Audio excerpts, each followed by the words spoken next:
people in the house. Stepping out. Hey, we stepping out all night, y'all. Hands in the air, party right, y'all. Stepping out all night, y'all. Hands in the air, party right, y'all. Stepping out all night, y'all. Throw your hands in the air, party right, y'all. Stepping out all night, y'all. Throw your hands in the air, party right, y'all. I can see the sunlight through the rain, and baby girl, it's you. Hi, I'm Nicole Adams, and this is my art table. I have a lot of stickers and stuff, and I have been drawing for ever. I'm only 16 years old, and I create a lot of original characters, which is also known in the artist world as OC, original character and stuff. I do multiple types of mediums. I do traditional, which is one of these bad boys here, if I can pick it up, which is one of these. And I also do digital, which is this beauty.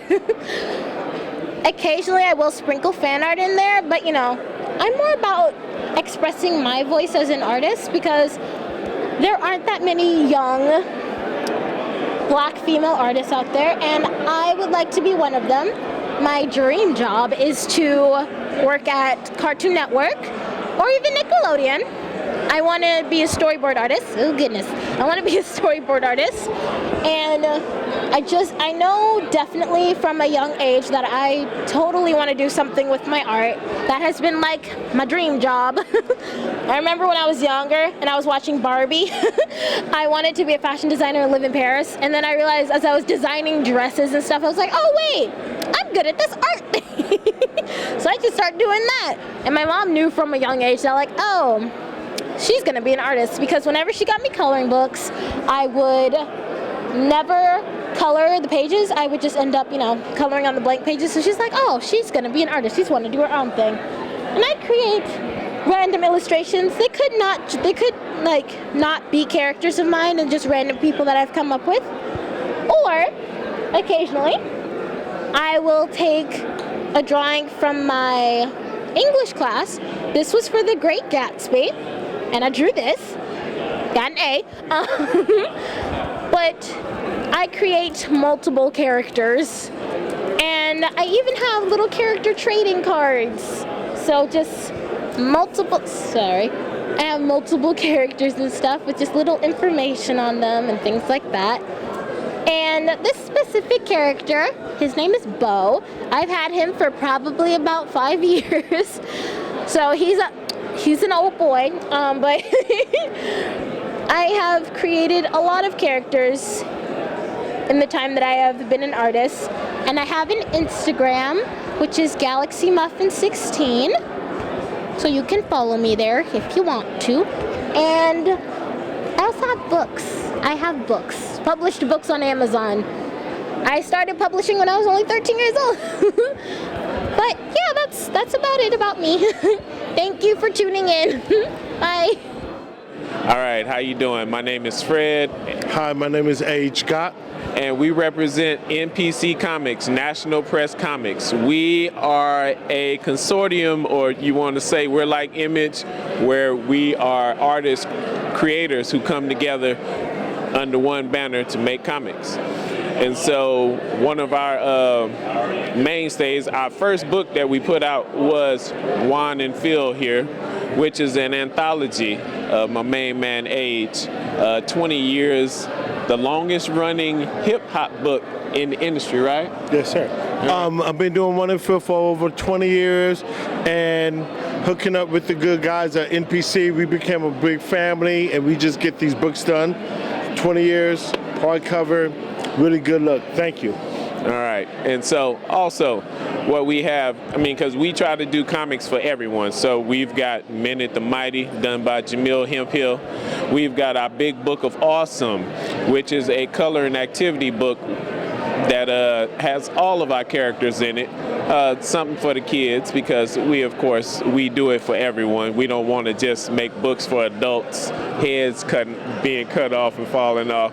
No, we do some kid-friendly stuff also. And we have my book, Boom Unit, which I recently created, which is an origin story about my characters and the villain that stars in the upcoming miniseries that'll be out in the summer.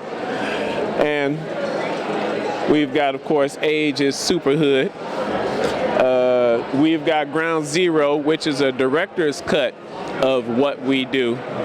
Some books that we put out, and it gives an insight on how we made these comics and what we thought about when we put them together. And then we've got Blackjacks, which is like a military complex comic, as well as Minute the Mighty, which is our mythological thriller based on a Nubian battle goddess who awakens in the 21st century to find that she's trying to figure out what's happening. So we like to think that here at NPC we have a diverse group of creators along with a diverse group of characters and stories that if we can't get you with one, we'll get you with the other. We just want to have something that'll keep you engaged and creatively imagining your own universe that we hope to craft for you. You follow us at www.npccomics.com. We have our upcoming events, and we also have all our comics for sale on there because we have our digital comics also, or you can order the actual physical comics. So we'd love to hear from you guys. www.npc.com, National Press Comics, Bay Area, born and raised. All right, for my main man Age, I'm Fred, and we out. Peace. Hey boys and girls, this is Alan Clark, your friendly neighborhood supervillain, not running an operation that is supposed to be a cover-up from the UN. We are selling comic books. This is not a front for selling uranium. Not a supervillain, but I am a supervillain. I'm selling you comic books at Phantom Electric Comics. The world's most dangerous comics. There's Phantom Electric Comics. Cosmic Death Monkey. Yes, a deity who's basically on the run from the celestial courts due to the genocide of every unicorn across the omniverse. Because the horns, some sweet high off them horns. Babylon, a science fiction soap opera set 100 years in the future, where, 4 women started a community crime syndicate for their community. And in search of the Black Panthers, a comic book that I moved up here for to do, mainly to chronicle the history of the Black Panther Party. This is issue 1, and it starts off with the transatlantic slave trade and ends with the civil rights era. Issue 2 comes out next month in February. Find it at Phantom Electric Comics, spelled here, Phantom Electric Comics, in February, and you can find issue 2. That's all we have for tonight. You take care of yourselves, and good night. Hello, my name is A.V. Jetter. I write and publish and draw a comic book called Nothing Good Ever Happens at 4 a.m. It's a zombie apocalypse comes to Oakland. So it's the story of 4 friends that get trapped in a corner store in Oakland, and they're trying to traverse the city and figure out what's going on in Oakland. I also do zines. So I currently have a zine called What Did You Just Say to Me? About microaggressions and racial bias. I also do a zine titled it's actually a Black History Month zine where I did a sketch every day, and I compiled that with the bios of different historical figures. That's all during the month of Black History. And also have a zine called Whoa Allergies, which talks about my struggles with my allergies. I do sketch covers. I currently have about 8 to 10 sketch covers, from The Walking Dead to Black Panther to Deathlock. You can actually find me online on Instagram at nothinggod, the number 4, and the website is nothinggoodat4.com. I'm on Facebook, Twitter, and also Tumblr. We are 133 Art, and I am Jason Reeves. We are an independent comic book publisher and printer. So we print all our own material. We create sci-fi, superhero, action adventure comics and media. Some of these are our comic book titles. Kid Carvers, about two twin geniuses who solve a rash of bike thefts in their neighborhood using science and super gadgets. One Nation, which is our flagship title, about Deacon Taylor, a soldier who has to reveal his power, after revealing his powers in theater in the Middle East, becomes the world's first superhero. Hannah Hansen saves prom. Hannah Hansen is tired of these Nazis in 1985 at her prom, and she takes matters into her own hands with big guns. Sink or Swim is about the Rescue League Academy, a futuristic college that sends their students back through time to save people for their final exams. And a range of posters and prints and ideas that are just from my head. 133 Art is not just me, but it's my wife, Kimmy Reeves, a whole host of freelancers that team up with us. Alvern Ball, writer extraordinaire, Luis Guerrero, colorist extraordinaire. And we're working on a new series now called Retcon, about a futuristic sort of FBI that flies back and forth through time trying to repair it because the future is ruptured. There'll be a Kickstarter with that on February 13th starting. It'll be on Kickstarter.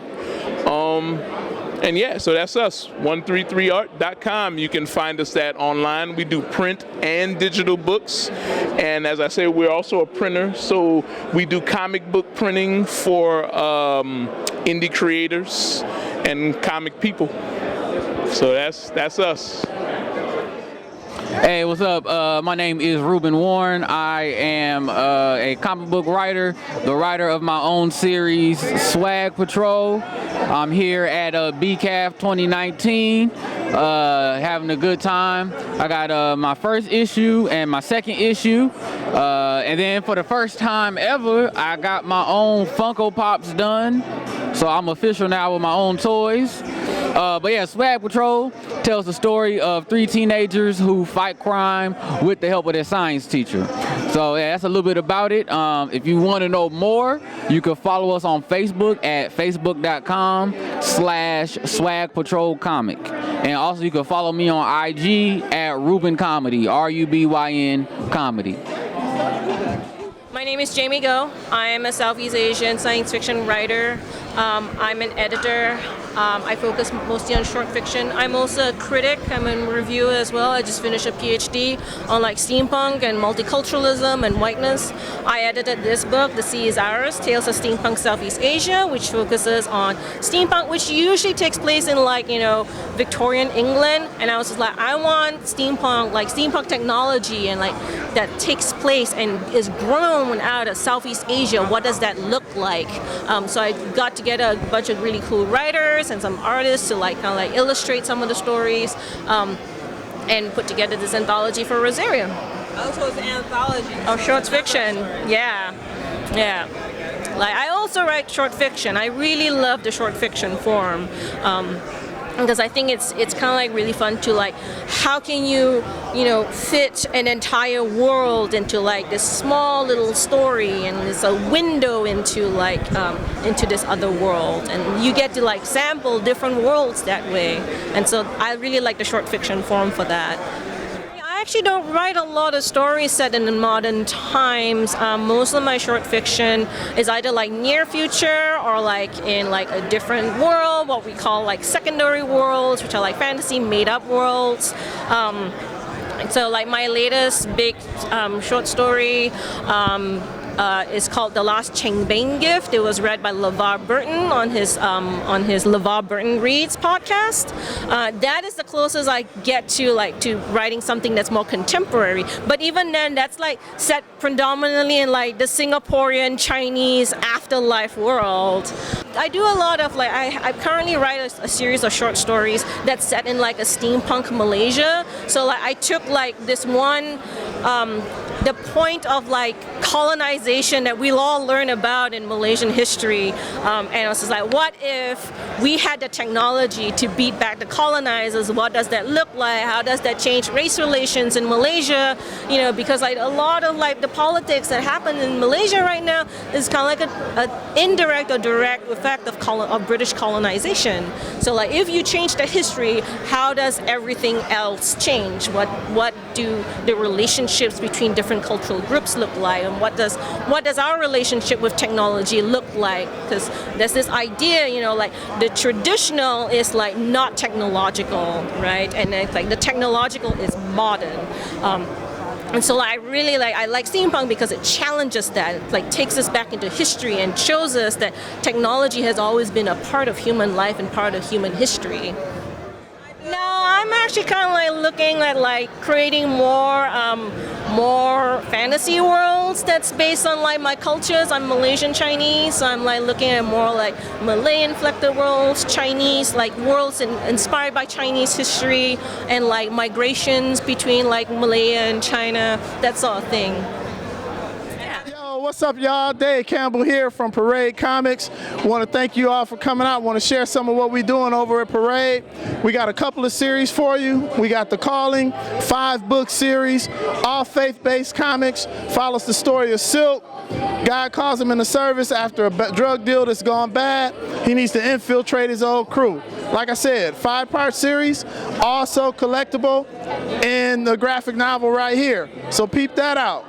We also got hot off the presses, issue 1 of Groovy U, Casey Spade, Runaway, raised by a band of assassins, now in college and fit to go into action as an assassin. At some point, she's gonna change her life too. Gotta check it out to see who it is. This was written by my daughter, Shelby Campbell. I'm the artist, Dave Campbell. Got Jeff Williams as writer on The Calling. Peep it out. Last and not least, we got the sketchbook here. The sketchbook is a lot of preliminary sketches of what it took to get through this. 7 years, baby. So look, check us out. ParadeComics.com, HeedTheCalling.com. Please check us out and support. Happy to be here. Hey, my name is Eugene Randolph Young. I'm the artist here, and this is my table here at BCAF 2019. I'll start off with my first release of a calendar of my Amazon Warrior Woman artwork. This is my Califia 2019 calendar. Second thing I have here on my table, this is I'm calling this my coloring book for big kids. This is the Big Bad Becky coloring book. It's line art that comes right out of one of my active sketchbooks. And yeah, this is along the same lines as the Califia series. In addition to that, I have few remaining copies of my zine. This is artwork called the Funk of 40,000 Years. This is a collection of illustrations inspired by my favorite funk albums and song lyrics. Over here, this has been around a while. This was released back in 2004. 2004. This is the puzzle from the food convention. And I illustrated and designed this puzzle. This was based on one of the stories of Curtis Hunt Sr. He was a well-known storyteller in the Bay Area, mostly in the Oakland public schools. And this is one of his stories, and we got to turn this into an illustrated children's puzzle, 48-piece puzzle. Go ahead and set that down. A number of years ago, not too long ago, I was invited to participate in this public domain superhero anthology. This is called Not Forgotten. It was headed up by local artists Matt Harding and Einar Mason. And I worked on the Jet Power story in collaboration with Jarrett Rosmarin. He's based out over on the East Coast now, but we were both students at the Academy of Art University here in San Francisco during my MFA years. So Jet Powers is a character that goes back to 1950 when he was released, had a number of issues published. In fact, Dark Horse Comics released a compilation of the original Jet Power stories. And because it's a public domain character, we had an opportunity to kind of do our own take on it, and I have issue 2 in progress. And last thing I've brought here, just for a little bit of show and tell, this accordion book is it's kind of a prototype for what I'm calling the Afromancer's Primer. This is a focus, kind of an expose on all of the legends and oddities from my Afromancers universe. And the Afromancers are from a world where the humanoid inhabitants are able to telekinetically control their hair. And there is an entire, there are cultures and magics and technologies that center around this notion of Afromancy. So this is one take on it. I also brought in some concept art that was produced during my MFA years. So my hope is to continue to develop these concepts. I want to be producing a Califia calendar every year, and the Afromancer story, I've gotten a lot of interest in that particular story, so I expect to have more folks on board and contributing to this project. So that's me, Eugene Randolph Young. My website is eugenerandolphyoung.com. You can also follow me on Instagram at Eugenery, that's EUGENERY, on Instagram. And that's it. Hi, my name is Ricardo Padilla, and I'm the Executive Director and co-founder of the Latino Comics Expo, the nation's largest convention for Latino and Latina comic book creators in the country. We're excited to support the Black Comics Art Festival here in San Francisco, and we're also proud to announce our next big show will be March 15th and 16th, 2019 at Modesto Junior College in Modesto. It'll be the largest gathering that we've had, 80 artists from all over the country. We will gather in Modesto. It's kind of like the Latino Coachella. Jaime Hernandez of Love and Rockets, David Gonzalez of the Homies will be there. My partner Christopher Gonzalez will be there with her new comic. So we're very excited about bringing diversity and a choice, especially for young people in their comic book selection and graphic novel. For a long time, there wasn't a lot of Latino representation, a lot of stuff to reflect our culture. So we're happy that we have our own comic book convention where we can do that. Honestly, for us Latinos, comic books are a bridge to literacy. Sometimes it's hard to start off with Shakespeare, but a lot of young people, especially boys, you put that comic book in their hand, and that's what gets them started in their love for reading. So we're happy to be representing Latino artists and creators. Today I'm here with Crystal Gonzalez. She does In the Dark, her own independent comics. And I'm also with Henry Barajas, all the way from Los Angeles. He's also doing his own thing there. But if you like this kind of stuff, LatinoComicsExpo.com. We're on Instagram, Twitter. And like I said, we're excited for our next big show. March 15th and 16th, Modesto Junior College. Check it out. Hi, my name is Crystal Gonzalez. I do a cartoon and a comic called In the Dark. It's a story about a guy who gets trapped in the underworld, and now there's a bunch of monsters and creatures trying to attack him, and he has to get out of it. It's a dark story, but it's humorous, and it has a little bit of a social commentary edge to it. I also do a cartoon called Schizo, 1920s Killer Bear. He's a cartoon on YouTube that I animate, and if you're interested in the Dark or in Schizo the Bear, you can look at my website. It's Facebook, inthedark.comics. Otherwise on YouTube, it's comic, spelled COMICK, or you can just search for Schizo the Bear. Hi, I'm Matt Sility. I chair the MFA in Comics program at California College of the Arts. We love coming to the Black and Brown Comics Festival every year because it's an opportunity for our students to show their work. Here on the table we have some of our anthologies for students who have graduated. We have a comic about our comics program, and then we have one of our fantastic graduate cartoonists here. This is Gaia. I'm going to hand things off to Gaia so we can hear about your work. Thanks so much, Matt. Hi, my name's Gaia. I'm a first-year graduate student in the MFA in Comics program at California College of the Arts. I have my portfolio with me today, which shows you a lot of the work that I did during the summer intensive. And then I also have the first couple of pages from a comic that I got commissioned to do by the Bay Area Girls Rock Camp. It's promotional material for girls to get involved in the rock camp, and it's a great opportunity for me to get paid for my comic work. So it's really awesome to be here because I actually found out about the graduate program through the Black Comics Arts Festival. So it's great to be on the other side of the table this year.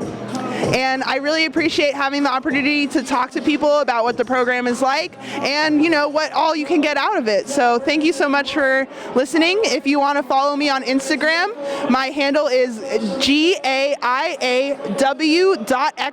So that's GaiaW.xyz. Feel free to give me a follow. I love to take commissions and customs, so feel free to shoot me a DM as well. Thank you. Okay, my name is David F. Walker. I write comic books. I also wrote a novel, but yeah, that's what I do. I also teach. I teach at Portland State University writing for comics, and I've been doing this a long time. I'm a lot older than I look. Even though I got the gray beard, I'm even older than that. So, but yeah, I write comics. So, what is your approach to storytelling, and how long have you been doing it? I've been doing storytelling in one form or another. I've been writing professionally for over 20 years. It all depends on the project. You know, The Life of Frederick Douglass is a nonfiction book, so there's a ton of research and making sure I had all my references and everything together. Writing Power Man and Iron Fist, I just had to read a lot of comic books to prepare. So it all depends on the book, but I tend to outline it, figure out where my story is going, figure out my beginning and my end for sure, because if you don't have an end as a writer, you'll be writing forever. I get a draft done, and depending on what my deadline is like, sometimes my editors get the first draft, sometimes if I have enough time they'll get the 5th or 6th draft, but I never give somebody something that I don't stand by. And so, in terms of teaching young people about writing, how do you teach the craft? You can't teach the craft of writing. You teach people punctuation and spelling. You teach them to tap into the story that they have. You teach them how to use a thesaurus so they can find good adjectives and adverbs to make their stories more colorful and come alive. But writing has to come from the soul, and the craft comes from practice. So all I can tell you is I can give you a piece of paper and a pen, and again, I can teach you the alphabet, I can teach you words, but whatever's in your soul, that story you have to get out, that's up to you. Now, as what I do tell people is that everybody has a story to tell. Every single day, something will happen in your life that is worth telling in a story. The key is what words do you tell that story with. So it could be something as simple as catching a cab can be an interesting story. Going to the grocery store can be an interesting story.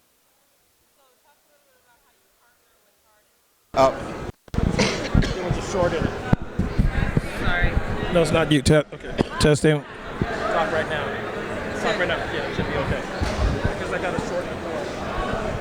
So, talk a little bit about how you work with artists to map out the stories and also to ink and draw your work. How long is that process? Well, I don't draw anything. I just write. So.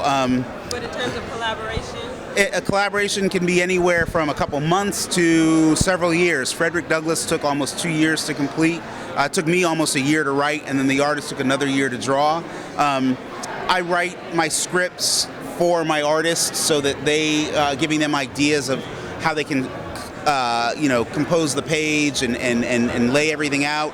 I'll find references. I sent my artists a lot of pictures of Frederick Douglass, and then whenever possible, there's a lot of communication. But sometimes I've worked on comics where I've never talked to the artist, never met the artist, and never seen their work. So is this a new era of comic book exposure with Black Panther coming out? Does that mean a lot to this industry in terms of really pushing forward No, it means a lot for film, but not for comics. Film makes billions of dollars. Comics make thousands of dollars. It's as plain and simple as that. So, you know, probably most of the people in this place have seen the Black Panther movie, but I guarantee you most of them have never read a Black Panther comic. Most people have seen the Luke Cage TV show, but they haven't read the Luke Cage comic. I know that because when I was writing Luke Cage, I know how many units they were selling, so I know how many people were buying it, and it won the millions of people that were watching the show. It's just kind of the reality. But, you know, it comes and goes in waves. I mean, I've been reading comics for 40-something years.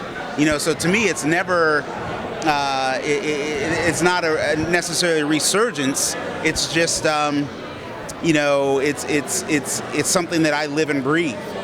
So I just looked over my shoulder and saw that you have written. So did you write like Luke Cage? I mean, I wrote the comic book, but not the TV show. no, but you wrote the original Luke Cage. Well, no, the original was written in 1972. So Yeah. you wrote the remake of it. I wrote a series. I mean, he's been around for 40-something years. So yeah. Okay. And so how did Shaft talk about your connection with? Well, talk about Luke Cage for a minute, since you just talked about the resurgence of it and how it's transformed. So what is this story that you're telling in Sins of Our Father? And is that just one edition of a series that you've done with Luke Cage? Yeah. It was just it was getting back to Luke Cage discovering secrets about his origin, discovering stuff about the scientist who was responsible for giving him his superpowers, and you know, it was it's something that I wrote, but I wrote it several years ago, and now I'm you know, I've moved on. You know, it was good work, but it's not my greatest work. And then talk about Shaft. Talk about how you've seen Shaft as a young person, how that's influenced you. And then talk about you doing the Shaft's Revenge and then other work related to Shaft. When I was a kid, I read Ernest Tidyman's novel Shaft. I'd seen the movies also, and I thought the book was better than the movie. I always thought it would be an interesting character for a graphic novel or a comic book series, and as I got older, I realized I wanted to try it. So I found out who owned the publishing rights, reached out to them, found a publisher who was interested, got them to get the publisher to get the rights so that I could write. I wrote 2 graphic novels and a novel, and had a lot of fun with it. He's a very interesting character, very fun character to write. So how do people engage with you when they see that this is the breadth of your work? Do they like ask you personal experiences in terms of how they've impacted you, or how you decided to go in which direction of the story?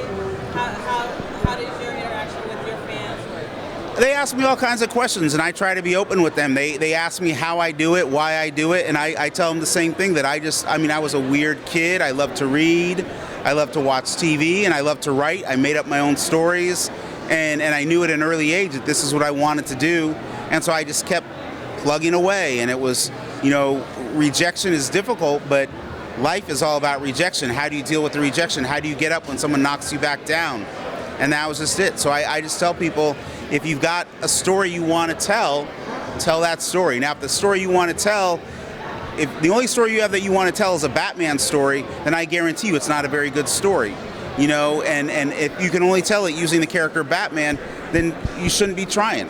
You know, because it means you're narrowing the scope of your creative vision. You're narrowing the scope of your imagination, and you don't have enough. There won't be enough energy to sustain you through the really difficult times, the difficult times of trying to be creative. So you match your creative and your writing with teaching. So how would you suggest that young artists coming up be able to hustle and do their art? Well, you just start by making your art, by putting it out there. I mean, now you got the internet, so you can create your own website or put something on Tumblr, or put something on Instagram, and then you come to events like this. This one's free. You know, you meet other people. You create a community of like-minded people, so you network. If you're a writer, you hook up with artists. If you're an artist, you hook up with writers, and you just practice your craft over and over and over again, and realize that, you know, I was doing this for nearly 20 years before I got my first paycheck. You know, it was like most people give up after 2 or 3 years, right? You know, I didn't break into comics. I had a whole other career before I broke into comics. Always trying to break into comics, but never able to do it. But I didn't start getting paid, really paid, to make comics till I was in my 40s. But I started when I was like 15. So really that's about 25 years when you think about it, yeah. You always love it. Yeah. Okay, so my name is Ezra Clayton Daniels. I write and draw science fiction comic books. This is my new book called Upgrade Soul.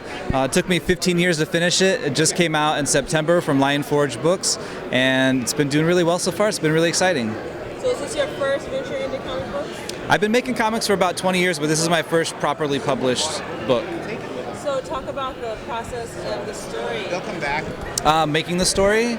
It's a story that I've been wanting to tell since I was in my early 20s, and I just worked on it nonstop for 15 years until I found somebody to put it out for me.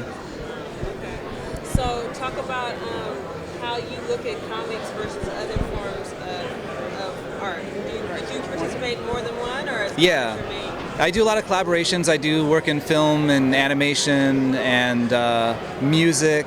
All kinds of stuff. I think I like to make comics because I'm lucky enough to be able to draw. So being able to draw makes it so I can create a whole project all by myself and put it out without any help from other people, which just makes it more efficient sometimes. So how do you relate to young people who are coming up? How do you encourage them? How do you get them to pull out the best of how they tell stories? I guess the thing I always tell people, which probably sounds kind of dumb, is just to do the work. Obviously, it's the most important thing, but if you do the work, then you have proof that you're able to do it. So I think with Upgrade Soul, because I had something that I'd actually done, I could walk into a publisher and be like, here's something that I did, instead of being like, here's an idea I have for something, give me a chance to do it, and then you'll see it. You know what I mean, if that makes sense? So just do the work, and even if you don't get any opportunities and nobody's reading it, the only way to get better so people do pay attention to what you're doing is to actually do it, to practice. So are you trying to make this go to another space? You had talked about working in film and animation. Are you trying to take this into another space, like film or animation? Yeah, totally. So Upgrade Soul has been optioned for film by a company called Aperture Entertainment. My next one is called Bottom Feeders. Looks like this. It was drawn by a guy named Ben Passmore. And this one is coming out in June from Fantagraphics Books, and this one's also been optioned for film. So yeah, I'm definitely interested in exploring all mediums, and particularly the ones that pay. So when you say option for a film, is that going to be big screen? Is that going to be short story? Is that going to be short form, long form? I don't know yet. It's one of those things where it could be a feature film or it could be a TV series. It just depends on what company what they want to do with it. So is this your 100% in, or are you doing other things on the side? And are you local, or do you? I live in Los Angeles.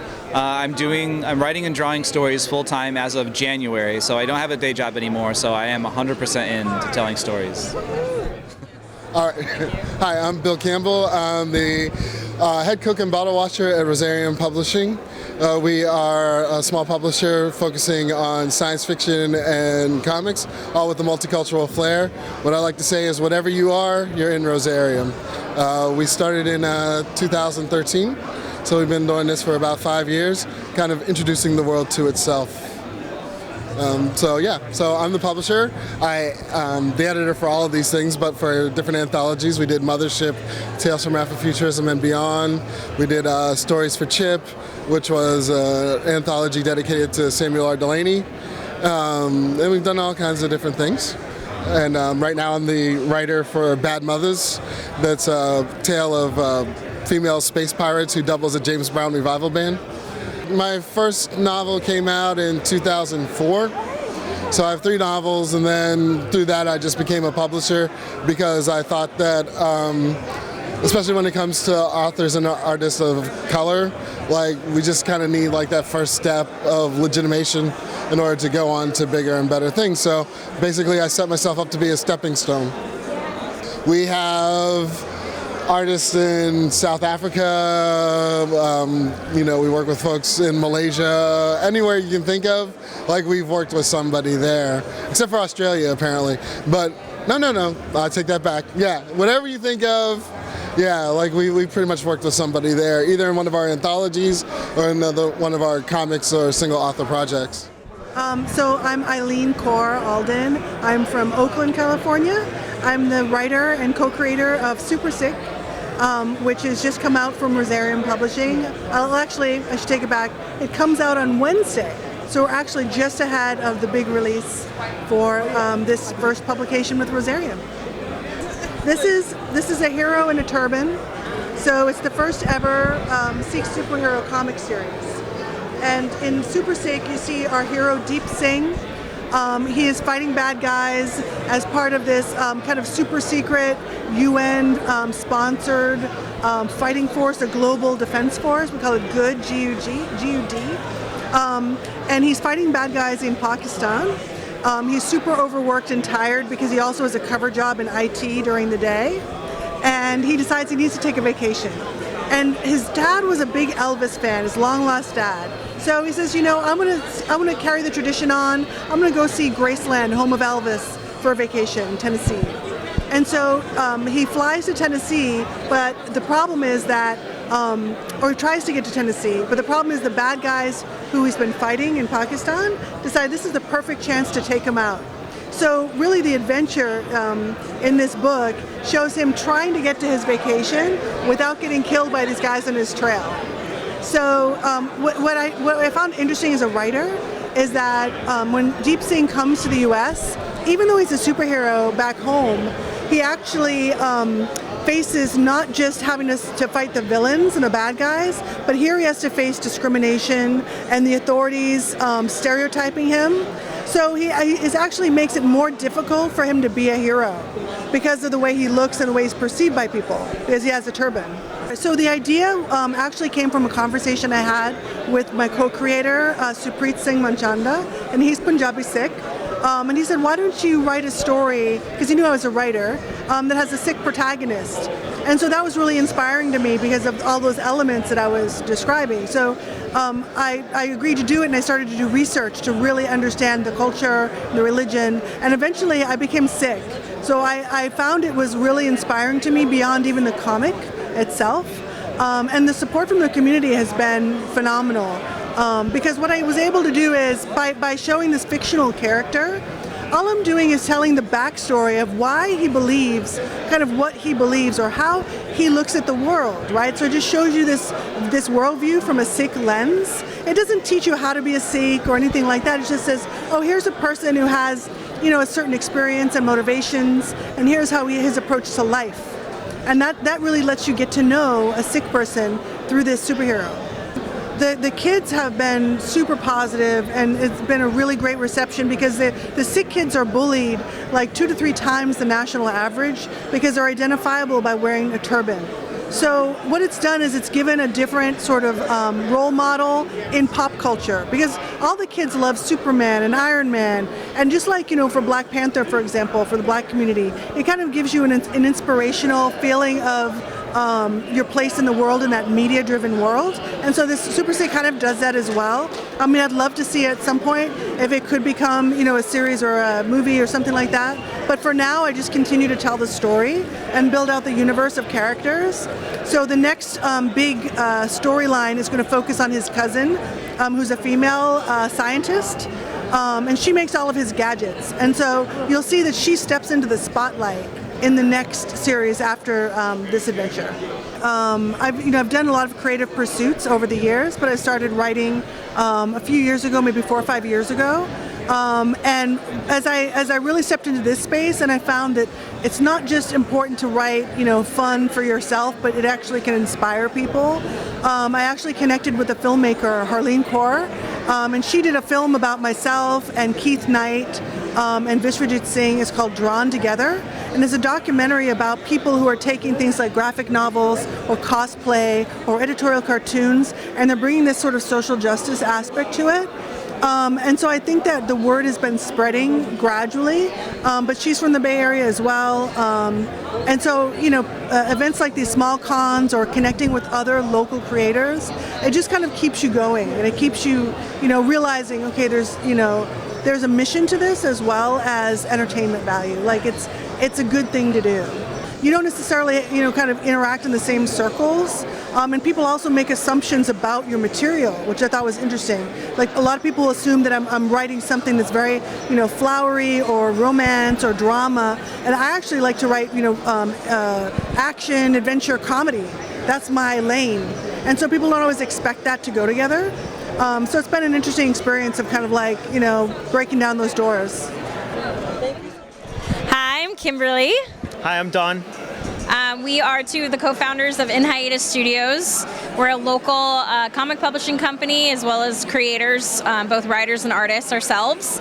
We're based here out of San Francisco, and we have a couple of graphic novels that we put together that contain 6 different stories in each volume. And the majority of those are going on into their own individual series as well. It started out as just wanting to tell our own stories, and then we kind of came together. We kickstarted Volume 1, actually, and through that process of editing and writing and drawing and workshopping, we decided that we liked each other enough to want to form a company. I know. I know, gasp. Yeah, and so we started In Hiatus Studios back in 2017, and we've been going strong. We are online at inhiatusstudios.com. We're also on Instagram, Facebook, Twitter. We have an online store if you want to purchase our products through our website. If you prefer digital comics, we are also available on Comixology. You won't be disappointed. The comics are amazing. Mm-hmm. And we're going to keep going strong. Shards Volume 3 is coming out this year, or within the year. And we're just starting our con season, so you'll see us around Bay Area Comic Cons, but we're also we are headed to Denver this year. We're going to Emerald City in Seattle, and we're going to be doing Phoenix, Arizona. And Portland. And Portland, yes. Yeah. So my name is Jessica Jane Robinson, and the story all began one time when I was in the Miss California USA pageant, and I wanted to walk my talk. I didn't just want to be a figure on stage talking about the environment. I actually wanted to take action, and so I did. And I helped implement a program in the city of Alameda, getting restaurants and businesses to recycle and compost. It became a law, and then I created a superhero named Recycle Woman, and I got inspired. I became a climate leader under Al Gore, and then my vision and the work evolved, and then Resilience was born. And Resilience is all about addressing climate change through sustainability and zero waste, and getting it to the public in a form of various forms of media, like a comic book storyline that will be turned into a TV show, and there's going to be mobile apps and interactive website, other forms of media to help really get the message across that we can address climate change, and we are empowered, and we can come together as a collective community and really make a difference.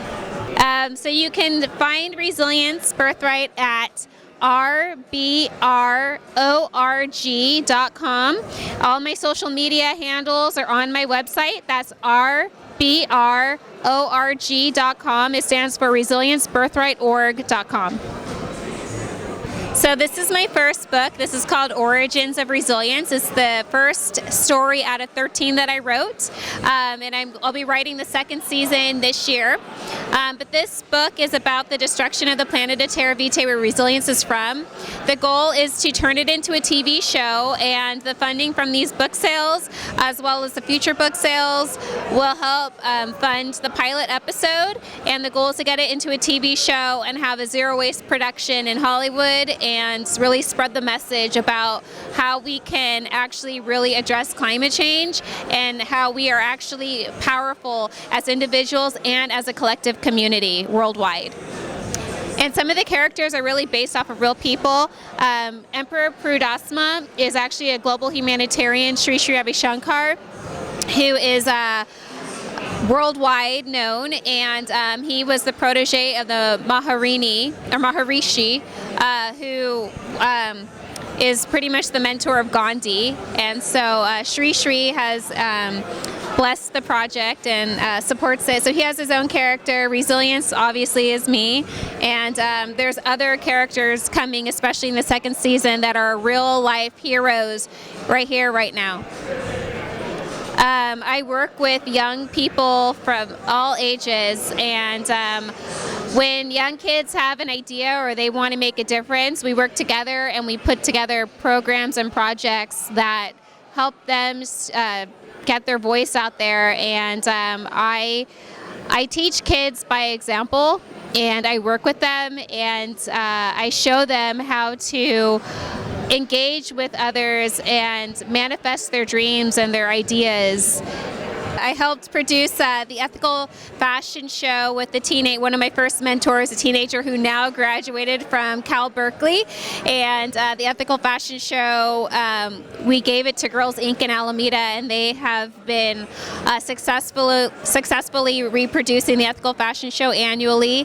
That's an example of how I work with young people. But when they have an idea, we come together and I give them the tools and the resources and the know-how of how to accomplish it, and then they do it. And let me tell you, the youth, they're powerful. A picture in a frame, baby girl, your body type is hot just like a flame. Can I move a little closer? You knock me off my feet. We step into the beat. You so hot, can't take the heat. Check it out now. Stepping out in the club, party coming through. All heads turn, everybody see you. Throw your hands up, everybody pop bottles. Celebrate like a boss, all you, mama. Got your friends here chilling in the room. Party going down, stepping out on the town. I'm loving the way you got it all working. We stepping out on the red carpet. Yes. Party people in the house. Stepping out. Hey. Stepping out all night, hands in the air, we party right. Party right. Stepping out all night, yeah. Hands in the air, we party right. Let's go. Stepping out all night, hands in the air, we party right. Party right. Stepping out all night, hands in the air, we party right. Stepping out all night, y'all. Hands in the air, party right, y'all. Stepping out all night, y'all. Hands in the air, party right, y'all. Stepping out all night, y'all. Throw your hands in the air, party right, y'all. Stepping out all night, y'all. Throw your hands in the air, party right, y'all.